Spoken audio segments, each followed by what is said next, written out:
106వ రాజ్యాంగ సవరణ చట్టం 2023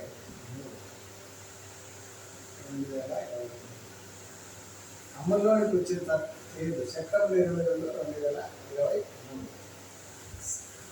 ఈ చట్టం ప్రకారం సవరించబడిన ప్రకరణలు 239A, 230A, 332A, 334A మహిళలకు లోక్సభ మరియు రాష్ట్ర శాసనసభలు, కేంద్రపాలిత ప్రాంతమైన ఢిల్లీ శాసనసభలో 1/3 స్థానాలు మహిళలకు రిజర్వ్ చేయబడతాయి.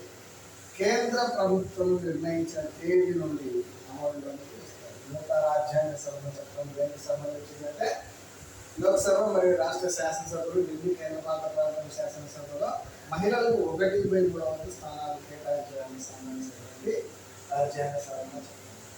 ఓకే.